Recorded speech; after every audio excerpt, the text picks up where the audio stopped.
Pasok ka lang. Ito ang madalas ko na sabihin tuwing umaga kapag dumating na ang Bombay na naniningil sa amin, na dati ay nagtutulog-tulugan pa ako at minsan pa nga bago sila dumating ay umaalis na ako, lalo na kapag wala akong pambayad. Pero ngayon, kahit wala akong pera ay hindi na ako umaalis at kusa ko na silang pinapapasok para magsulat sa aking notebook na bayad na ang hulog ko sa araw na ito. Ako si Diana, 25 years old. Dito sa lugar namin ay halos ata lahat ng maliit na negosyo dito ay sa Bombay umaasa at isa na kami doon ng asawa ko. Meron kaming maliit na sari-sari store na kahit paano ay pinagkukunan namin ng panggastos. Kaya lang, ang puhunan namin ay galing din sa utang.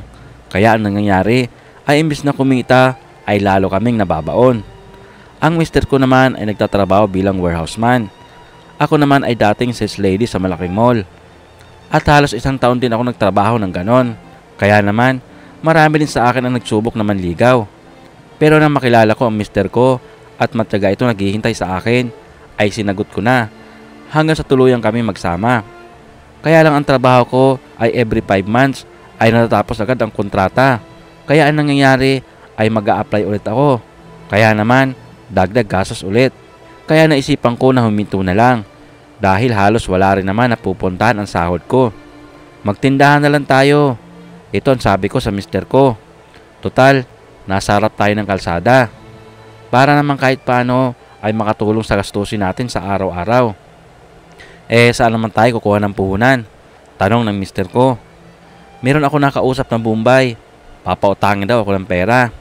Araw-araw ay 40 pesos lang ang hulog. Ay naku, mababaon lang tayo sa utang niyan. Tingnan mo nga sila diyan. Halos araw-araw ay nagtatago pag nandiyan na ang maniningil. Sabi naman ng asawa ko. Maliit lang naman ang kukunin natin. Dagdag ko pa. Sige, ikaw ang bahala. Sagot naman ng asawa ko na parang ayaw pumayag. Si Diana, nandiyan ba? Isang araw na tanong ng Bombay na inutangan ko. At sakto, ang mister ko ang banda sa tindahan namin. Magkano ang hulog? Tanong agad ng mister ko. 40 lang. Saka malapit na kayo matapos. Baka gusto mo kuha ulit. Alok ng babaeng Indian sa mister ko. Sige, kuha tayo para maragdagan ang tinda natin. Sabat ko agad. Baka naman hindi na natin mahulugan yan. Sabi naman ng mister ko. Kayang-kaya nyo yan. 100 pesos lang bawat araw. Sabi naman ng Bombay. Kaya ayun ang pinagpatuloy namin sa maliit namin tindahan. Na araw-araw ay dumadaan ang Bombay. Minsan, iniiwan ko na lang sa may tindahan ang listahan ko at nakaipit na ang pera para automatic pagdating nila ay susulat na lang. Kawawa naman yung inutangan na Bombay ni Aling Rosa. Pabalik-balik, kanina pa raw. Lagi raw kasing walang panghulog. Yan ang mahirap kapag malaki yung utang, malaki rin ang tubo. At tiyak mababaong ka sa utang. Sabi ng mister ko. Ronnie, bukas darating na naman ang Bombay. Wala tayong panghulog. Ito ang sabi ko sa mister ko. Sabihin mo, pas ka muna. Bukas na lang. Total, sahod ko naman na. Ako na lang maghulog. Sabi naman ng asawa ko. Si Diana, nandiyan ba? Ito ang boses na narinig ko mula sa labas. Kaya agad akong sumilip. Na makita ko ang taong naghahanap, ay agad ako nagtago. At inutusan ko ang anak ko. Wala po si mama. Umalis. Sabi naman ng anak ko. Saan punta? Babalik ba siya? Tanong naman ng Bombay. Hindi ko alam. Pagkasabi ng anak ko ay umalis na agad ito. Akala ko makakatulong sa atin ang tindahan. Yung pala makakadagdag lang sa isipin ko. Sabi ko pa. Ganito pala ang nararamdaman ng mga tao dito sa amin tuwing umaga. Lalo na kapag nandyan na ang maniningil. At isa na ako sa nagtatago dahil halos isang linggo na akong hindi nakakahulog. Kaya naman tuwing umaga ay nakaabang na ako sa babaeng Indian na pupunta sa bahay. Dahil kabisado ko ng oras ng punta niya, ayun din ang oras ng pag-alis ko. Mama, may naghahanap sa'yo. Sabi ng anak ko habang nasa banyo ako at naliligo. Sino yon? Tanong ko sa anak ko. Hindi ko kilala. Sagot naman ng anak ko. Papasukin mo. Sabihin mo hintayin ako. Dahil hapon na yon, kaya alam ko na hindi Bombay ang naghahanap sa akin. Kaya naman, tinapos ko muna ang pagligo ko. At dahil maliit lang ang bahay namin, ay paglabas mo ng banyo, ay kita na agad ang sala namin at tindahan. Kaya paglabas ko, may nakita akong lalaki na nakaupo. Malaki ito at halatang matangkad. Pero nang lapitan ko, huli na para umatras. Bombay din pala ito. Hindi lang halata dahil maayos ang suot nito. Wala rin itong balbas at mukhang malinis. Sa isip ko habang papalapit ako, ang gwapo naman ang Bombay na to. Pero siya ay nakatingin din sa akin, lalo na sa mga hita ko. Maiksi lang kasi ang suot ko nung araw na yon. At dahil bagong paligo ako, ay nakabalot pa ang buhok ko ng tuwalya. Diana, sabi agad ng lalaki. Opo, bakit? Ilang araw ka nang hindi naghulog. Lagi kaming walang nakolekta sa'yo, sabi agad nito. Sabay ipinakita ang notebook ko na blanco, ang araw na wala akong hulog. Paktay, sabi ko, ito ata yung asawa ng maniningil sa akin. Magpapaliwanag sana ako, kaya lang nagsalita na agad ito. May alok ako sa'yo. Renew natin ang utang mo. Tapos, kaltasin natin ang kulang para bago na ang listahan mo, sabi pa nito. Ako naman ay natuwa sa narinig ko dahil kahit paano ay madadagdagan ang puhunan ko. Magkano naman ang ipapautang mo sa akin? Tanong ko sa Bombay. 20,000. Tapos kaltas natin yung kulang mo na 8,000. Meron ka pang tira. Nakangiti nitong sabi. Magkano naman ang hulog ko? Baka hindi ko mabayaran yan. Pwede naman pas, pero sunod na araw ay doble dapat ang hulog. Baka naman awayin mo ako kapag hindi ako nakahulog ha. Hindi, mabait ako. Hindi ako nangaaway. Saka kung wala kang panghulog, usap tayo. Sabay tingin sa akin ito at ngiti. Ako naman ay ngumiti rin at tumabi sa kanya habang binibilang niya ang pera sa harap ko. Bali ngayon, wala na akong utang doon sa babae. Sabi ko pa. Oo, ako na ang pupunta dito tuwing hapon. Kaya matapos na maibigay ang pera, ay umalis na ito. Pero bago ito umalis, ay tumingin ulit sa akin na tila ba may ibig sabihin. Pag alis naman ng Bombay, ay agad akong namili ng paninda dahil halos wala nang laman ang tindahan namin.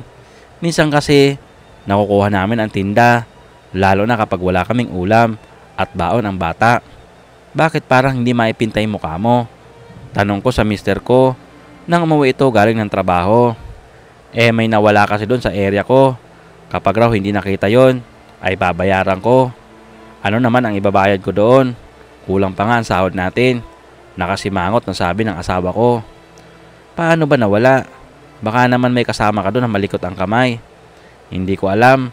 Basta, kapag hindi raw nabayaran yon, ay tatanggalin ako at posibleng kasuhan pa raw ako. Baka naman discrepancy lang ng inventory yan. Nandun lang yon. Saka may guard naman na nagbabantay doon, di ba? Sabi ko sa mister ko. Ewan ko sa TL ko, parang pinag-iinitan ako. Sayang din naman kung matatanggal ako. Tsaka ang hirap mag-apply ngayon. Bayaran na lang natin, sabi pa ng mister ko. Saan naman tayo kukuha ng pambayad? Tanong ko agad sa asawa ko. Di ba, mabait naman yung Bombay. Utangan mo na lang ulit. Pag sahod ko, ay magbibigay ako ng panghulog. Tsaka kung sakaling makita ang items, ay ibabalik naman daw ang bayad ko. Pagpapaliwanag pa ng mister ko. Pero may napansin ako sa asawa ko. Parang puyat ito at taligaga. Hindi naman dating ganyan ang mister ko. Nag-aalala tuloy ako na baka pinag-iinitan o kaya iniipit ang asawa ko para maglabas ng pera ito. Pero iniisip ko na malaki na ang utang ko sa Bombay at baka hindi na ako pautangin ni Romy. Kaya sinubukan ko muna mag-text sa bayaw ko kung meron itong pera. Sorry, kapos din kami ngayon. May sakit din kasi ang anak ko. Reply sa akin ng kapatid ng asawa ko. At dahil wala naman kaming malalapitan na iba at naawa ako sa asawa ko, Romy, sige na, dagdagan mo na lang ang utang ko. Kailangan ko lang. Tingnan mo, wala nang laman ang tindahan ko. Kapag wala nang laman yan, hindi na ako makakahulog sa'yo. Pakiusap ko sa Bombay. Sige na nga, dahil good payer ka naman sa akin. Okay lang. Tsaka kapag wala ka pang hulog, kausapin mo lang ako. Huwag ka lang magtago. Kaya lang, doon tayo sa loob ng bahay mo. Magbibilang pa tayo. Kaya naman pinapasok ko ito at pinaupo. Sana umabot itong nakolekta ko. Pagkatapos, inilabas niya ang pera sa kanyang belt bag na ang iba nga ay lukot-lukot pa. Kaya ang ginawa ko ay inilapit ko ang maliit na lamesa at doon niya nilatag at binilang. Meron pa kasi mga barya ito. Pero parang paulit-ulit nitong binibilang ang pera at nakita ko na palihim ito nakatingin sa harap ko. Suot ko kasi ang paboritong spaghetti na damit. At hindi ko alam kung timing din na pagpupunta si Romy ay bagong ligo ako. Ang bango mo naman, biro pa ni Romy sa akin, sabay abot ng 10,000. Natuwa naman ako sa narinig ko na sabi ni Romy. Kapag kulang pa, magsabi ka lang, dagdag pa ni Bombay bago ito umalis. Ang mister ko naman ay nakatingin lang pala sa amin at pinagmamasdan pala ang Bombay. Iba ang tingin sa'yo ng Bombay na yun parang kakainin ka. Parang nagsiselos na sabi ng mister ko. Ano ka ba? Ganun lang talaga yon. Pero mabait yon. Paliwanag ko pa. Para kasing nagagalit ang asawa ko. Saka, ito na pala ang 10,000. Ibayad mo na doon. Sa sahod mo, magbigay ka ng panghulog ha. Hindi na sumagot ang asawa ko at pagkakuha ng pera sa akin ay agad na umalis ito na parang nagmamadali. Kaya habang naglalakad ito papalayo ay pinagmasdan ko ito. Parang may iba sa kilos ng asawa ko. At isa pa sa pansin ko, halos gabi-gabi kami magkatabi nito at walang gabi na hindi niya ako kakalabitin. Kaya naman, naninibago ako. Palibasa sa 5 taon namin pagkasama ay nasanay na ako sa ganung ginagawa niya. Kaya napansin ko na halos 1 linggo na itong balisa at hindi na halos tumatabi sa akin. Doon na siya tumatabi sa anak ko. Gusto ko pa naman sana na masundan na ang anak namin dahil malaki na ito. Hello Diana, pagbati sa akin ni Romy. Isang hapon na nag-aabang ako sa kanya dahil makikiusap ako na hindi muna ako maghuhulog at bukas na lang. Romy, pas muna ako. Bukas na lang. Wala pa akong benta. Ano ba yan? Hapon na walang benta. 2 araw ko nang walang hulog. Sabi agad nito. Sige na, bukas na lang. Dadagdagan ko na lang pagsahod ng asawa ko. Hindi pwede, lugi na ako. Sabi mo, kapag wala akong panghulog, ay kausapin lang kita. Kaya ito, hindi ako nagtatago. Sabay ngiti ko kay Romy. Ikaw talaga Diana, kung hindi ka lang maganda, hindi ako papayag. Sige bukas ha, doble na. Oo bukas, sabi ko, kahit na hindi ko alam kung bukas ba ay may panghulog ako. Aldrin, nakita mo ba si Ronnie? Anong oras na?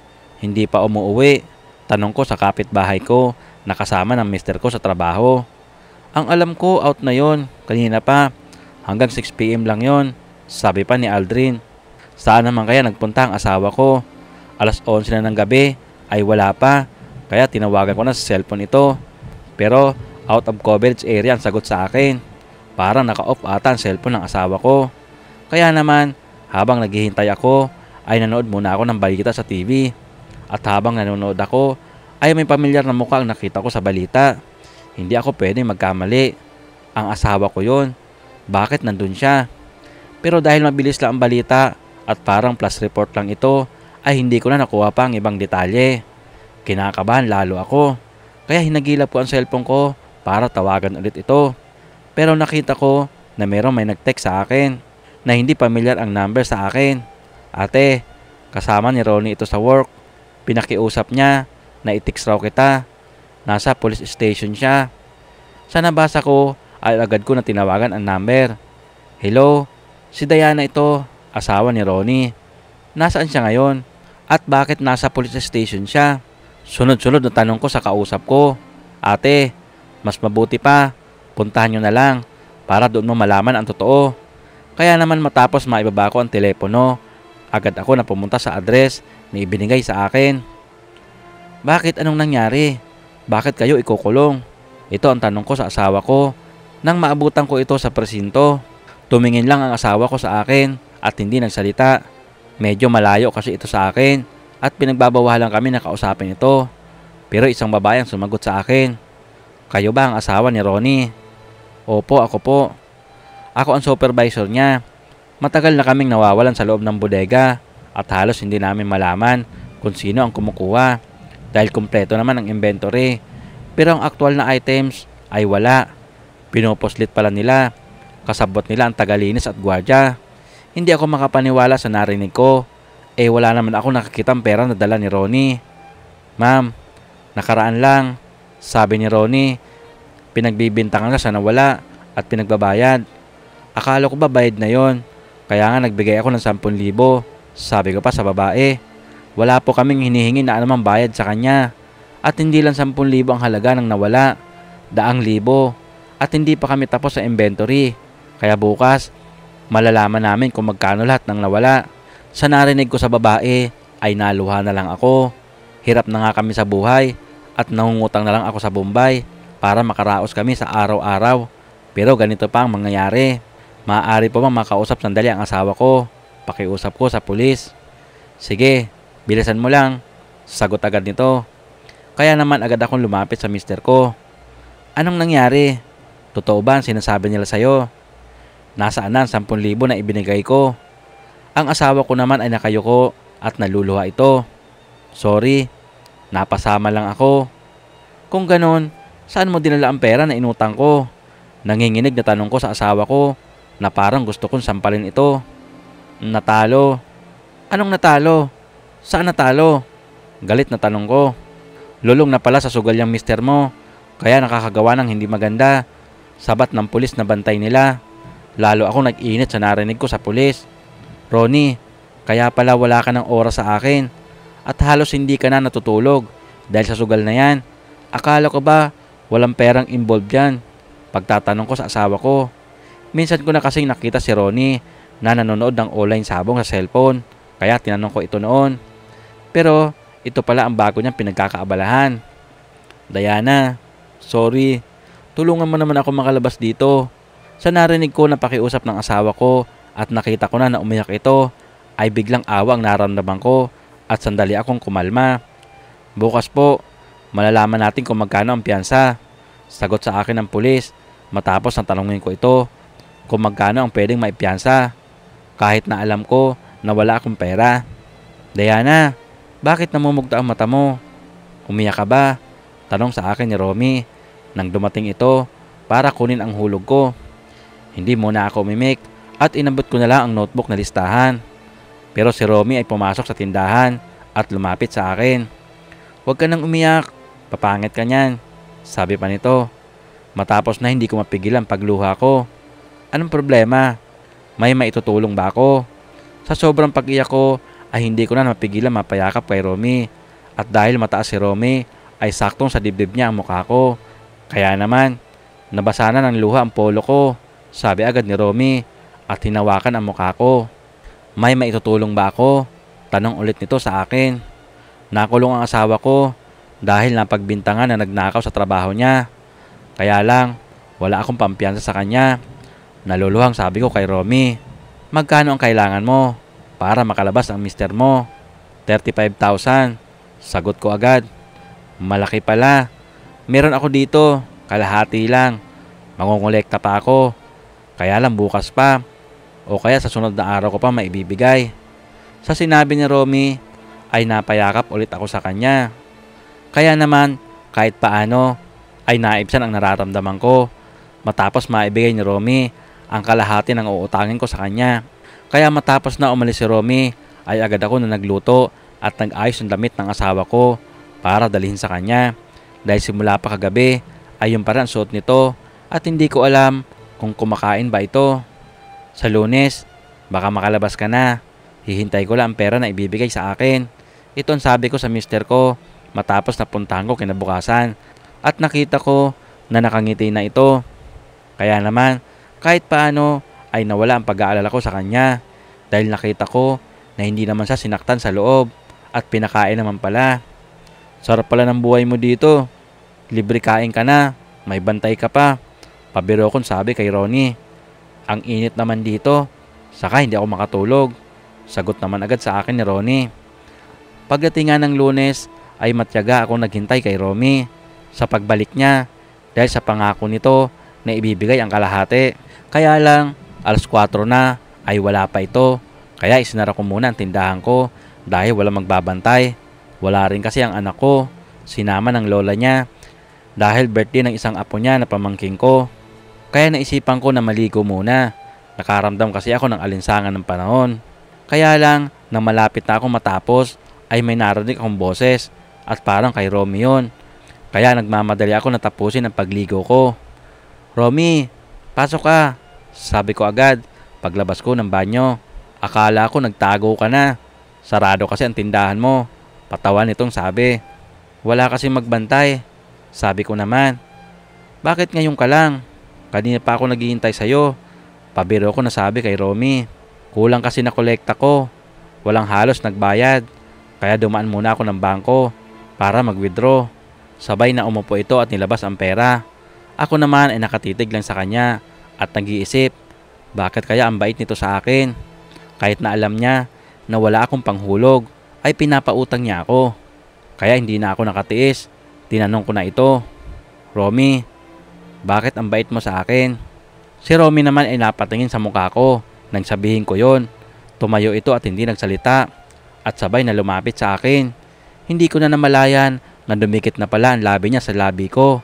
Hindi ko alam kung bakit hindi ako makatanggi nang maramdaman ko ang mainit itong labi. Bakit sabi nila, mabaho raw ang Bombay at amoy sibuyas ang hininga. Pero si Romy, iba, hindi siya ganon at napaka-gentleman ito dahil sa malumanay nitong galaw. Hindi ko na namalayan na nakapasok na kami sa kwarto at dahil malaki si Romy kumpara sa mister ko ay nanibago ako. Pagkatapos ay napaupo na lang ako sa gilid habang nangangatog ang mga tuhod ko nang malaman ko kung magkano ang tubo sa uutangin ko. Nang makalabas na si Romy ay pansamantala akong nakahiga habang hawak ko ang pera na iniwan ni Romy na pangpiyansa ng mister ko. At hindi ko alam kung bakit parang gumana ang pakiramdam ko na parang nawala ang stress ko pansamantala. At habang hawak ko ang pera ay napapaisip ako, pupunta pa kaya ako ng presinto para ilabas ang asawa ko o ibibili ko na lang ng paninda ito para araw-araw ay pumunta si Romy at kunin ang hulog ko.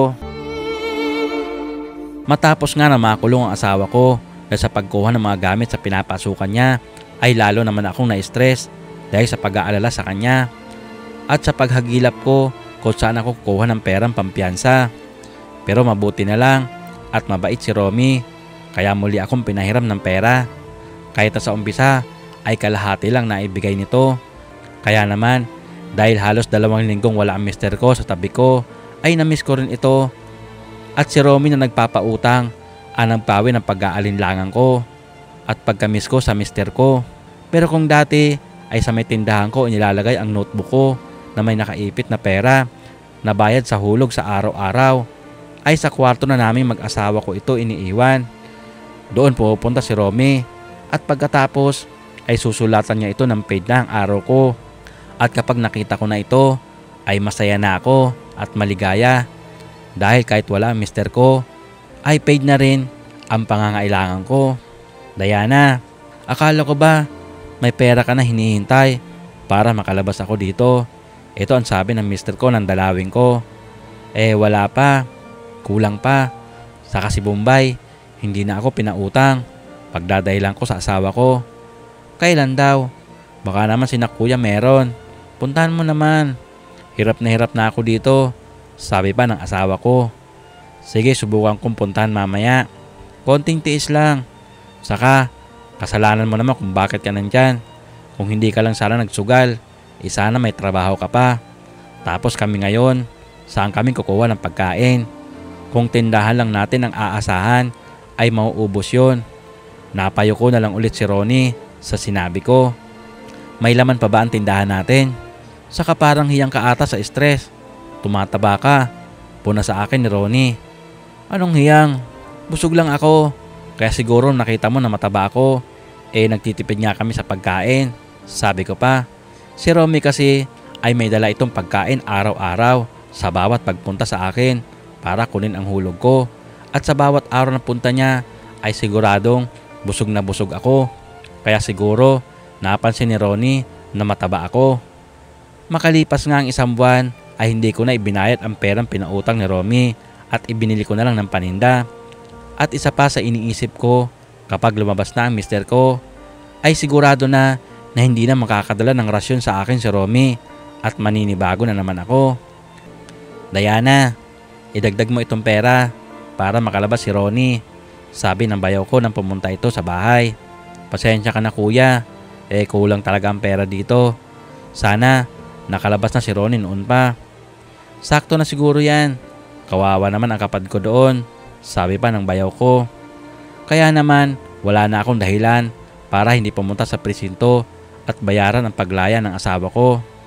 Diana, ito ang palambing na sabi ni Romy nang dumating ito sa bahay para mangulikta at tuloy-tuloy itong pumasok sa bahay. Kaya naman agad ko itong hinarang sa pinto at sabay abot ng notebook. Miss na kita, pabulong na sabi ni Romy habang naglilista sa notebook. Romy, pasigaw na bati ng asawa ko at sabay lapit ito. Salamat ha, kung hindi mo pinautang si Mrs. Baka hanggang ngayon nasa loob pa ako. Nakita ko naman ang mata ni Romy na parang nabigla ito at na makita ang asawa ko ay napaatras palabas ng bahay. Oh, dito ka muna para naman makapagpasalamat ako sa iyo at makwenta natin kung magkano na ang utang namin sa iyo. Dagdag pa ni Ronnie. Kaya naman napilitan si Romy na pumasok kung saan madalas itong umuupo sa bahay noong wala pa ang mister ko. Sa unang gabi ng paglabas ni Ronnie ay nagmamadali itong nagyayayang matulog. Isara mo na yan. Bukas naman. Ito ang pakiusap sa akin ng asawa ko kahit alas 8 pa lang ng gabi. Mamaya na, may bibili pa. Sayang naman. Kaya agad na lumapit ito sa akin at niyakap ako sa likod. Hindi mo ba ako na-miss? Halos 2 buwan akong wala. Tanong ng asawa ko. Hindi naman ako makasagot dahil kinikiliti ako nito. Dati, kahit isang araw lang na absent ako sa tabi mo, naghihimuto ka na agad. Sabi pa ni Ronnie. Pero hindi ko alam bakit wala na akong gana sa mister ko. Pero iba ang gusto ko. Si Romy ang hinahanap ko at hindi si Ronnie. Parang nagbago ka na. Ito ang bulong ng asawa ko habang nakahiga kami at nagpapahinga. Stress lang ako. Saka iisip kung paano tayo magbabayad sa utang natin sa Bombay. Lalo na wala kang trabaho ngayon. Bukas maghanap ako ng trabaho. Sagot agad nito at talikod sa akin. Diana, hulog mo. Tawag sa akin ng Bombay. Bakit? Asan si Romy? Busy. May nilakad na papeles sa embassy. Kaya ako muna ang sisingil ngayon. Sabi ng lalaking Bombay na minsan ay kasama ni Romy na maningil. Mabuti na lang at may panghulog ako. Inaasahan ko pa naman sana si Romy dahil sakto umalis ang mister ko dahil nag-follow up doon sa kaso niya. Ito hulog ko. Magkano yan? Tanong naman ito. Basta lista mo lang dyan. Sige lista ko lang to Kayo na lang ni Romy mag-usap bukas. Kaya lang, makalipas ang 1 linggo ay hindi pupunta si Romy. Sa isip ko, baka hindi na pumunta yon dahil nandito na ang asawa ko. Kaya lang, may paraan pa naman, sabi ko sa sarili ko. Kaya naman, lagi ako nag-aabang, hindi sa bahay namin, kundi doon sa may kanto kung saan dumadaan ang motor ni Romy. Pero wala talaga, kaya naman umuwi na ako at hindi na ako umasa pa na darating ito. Diana, sigaw sa akin ng isang lalaki na nakamotor. Pero pamilyar ang boses nito, kaya agad ako na lumapit. Kumusta ka na? Tanong agad sa akin ito. Ako naman ay natuwa sa nakita ko dahil akala ko hindi na kami muling magkikita ni Romy. Kaya naman wala na kaming inaksaya na oras at pinasakay na ako ni Romy sa motor. Diana, tanghali na. Hindi ka ba magbubukas ng tindahan? Sabi ng mister ko habang nakaiga ako. Masama ang pakiramdam ko. Parang nahihilo ako. Sagot ko naman. Baka naman sa puyat yan. Dahil gabi ka na nagsasara ng tindahan. Kaya lang, hindi pa tapos magsalita ang mister ko ay tumakbo na ako sa lababo dahil nasusuka na ako. Pagkatapos ko sumuka ay nagulat ako sa pagharap ko dahil nasa likod ko pala ang mister ko. Diana, huwag mong sabihing buntis ka. Nakadilat ang matang sabi nito sa akin. Ako naman ay hindi makasagot dahil sa pag-aalala kung buntis nga ako at ilang buwan na ito.